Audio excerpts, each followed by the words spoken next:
Let's talk about the absolute worst thing you can ever do for yourself as a powerful woman.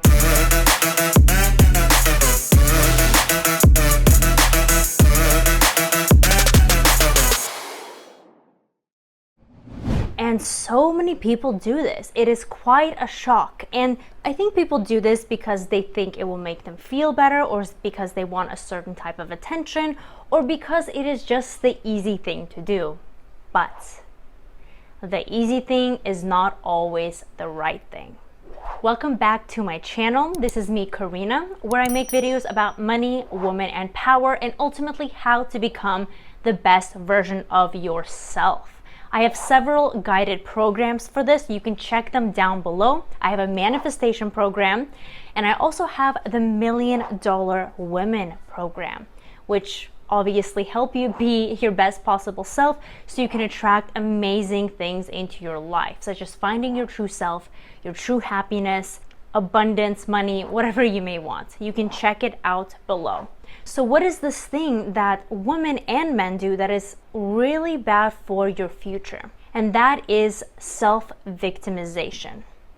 This is one thing you should never do, no matter how bad the situation that you are in is. If it's kind of a relationship issue, if it's a money issue, even if you are not even talking to your friends or relatives about it, if you are talking just to yourself, you should never victimize yourself. For example, saying, you know, it was my fault, I'm ugly, I'm always stressed, I don't know what I'm doing, I'm stupid. Those are the extreme. Or we have things on the other side of the spectrum, which seems more innocent, such as, you know, poor me, this is such an unfortunate event, give me your pity, give me your comfort, give me your condolences. Those things seem normal in society, right? We give sympathy to people, we give them empathy, we give them our best wishes, and we sit for hours and discuss a certain situation over and over and over again, thinking that this is actually helping the other person or helping ourselves if we are the victim. But in fact, what it's doing, it is attracting even more negative things. It's attracting the same exact situation back into your life.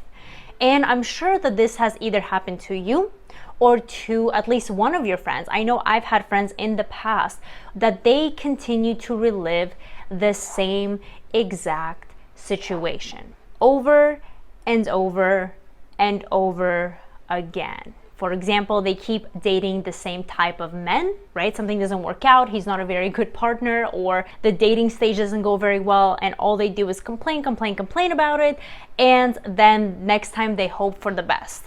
Do they actually get the best? Do they actually, by talking about the situation, do they attract a good partner into their life, or do they attract the same exact type of men? Yes, it's the latter. They attract the same type of men, because whatever you talk about, you bring more of that into your life. You are not building yourself up when you talk about yourself in a bad light. Whatever it may be. Like I said, it could be a relationship, it could be from a financial aspect, maybe, oh, I don't have enough money, or every business I try seems to fail, maybe it's me, I'm the failure, I lost $5,000 in this business deal, oh, condole me and talk about this, or you spend your precious hours continuing to think about this type of situation. None of this is going to bring the next amazing thing into your life. What you're doing is you're actually depleting your self-confidence. You're depleting your power over and over again. Every time you talk about this, every time you think about it. And why do people do it, right? If it's so common, why do they do it? Because it's easy.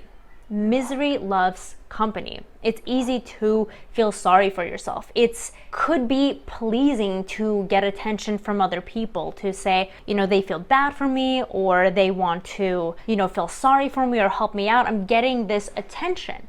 And that could stem from another situation, right? Why do you feel like you need attention from others? You don't. You already have everything that you need inside of you. You don't need anyone else's condolences. You don't need their sorrow, their pity, their help. You need their support, but support in ways that will actually uplift you. If you keep regurgitating the same exact situation, it's not helping you, and it's also bringing everybody around you in kind of a negative, unpleasant situation. And that's not going to help anybody. You will notice, actually, do you have friends like this? You feel completely drained after you spend time with them. I used to have these type of friends, and guess what? I don't anymore. Not because I chose to, it just naturally fizzled out.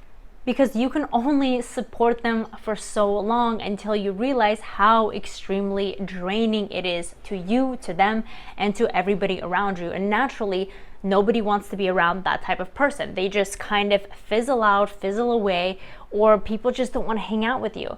And you can offer a solution. You can offer, what I typically have done with friends like that is I offer them solution. I would hear them out, right? If you have a friend like this, I would hear them out. The more sympathy and empathy you express in that situation, you are internalizing it. So you have to learn to detach yourself from these situations and instead give them a guidance, right? What I like to suggest is a pep talk, such as, this is not you, this is a life situation that you learn from, you grow and you move on, but self-victimization is only going to set you back. The more you linger in this self-victimization, and by the way, you can apply this advice as well, and sometimes I have to remind myself, because we gotta snap out of it as soon as possible. That's my first piece of advice, is the longer that you linger in the self-victimization mentality, the longer you are keeping yourself from your future, from your dream life, from everything that you want. Then also, the more you are attracting these negative events, more of them into your life. So you want to end that. You want to snap out of it, right? That's from more of a logical perspective, right? What's stronger? Is it that desire for attention from others, for pity, for remorse, or do you have stronger goals that will make you more happy? It's like, move these feelings aside and focus on what matters. I also can suggest reading materials. I actually have a few videos on my favorite books, and also in my yoga program that I put together for my wonderful women. It's a month-long live program where we go through how to harness our feminine energy. I talk about reading books, and also in my manifestation books, in my manifestation program, what books to read to actually get you on course to that. You can do meditations, you can do fitness, you can not think about the situation. Anything to let you stop thinking about the situation and move you forward is what is going to help you out. But essentially, the number one thing I can tell you, or advice for anybody else, is that self-victimization will never lead to anything good. Whether it's you personally, maybe you or a friend you know likes discussing these unfortunate situations every time you meet up. That's not helping you, that's not helping them, that's not helping your future. Every moment, every thought that you go through now is only attracting your next moment. So imagine whatever you're thinking, what is it attracting? Not the best things. So you gotta cut that out, right? So that is my input on self-victimization. Number one mistake, not just women, but men, and not number one, a lot of mistakes happen in life, but in terms of kind of taking away your power and strength, this is not a good thing to do, okay? So let me know your thoughts in the comments. Don't forget to subscribe and like this video, because I have so much exciting content planned, and for the best possible programs ever on how to manifest things, my yoga program, and also my $1 Million Lady program and my business program. All of those amazing life-changing programs are linked down below. It was so awesome to have you on here. I will see you next time.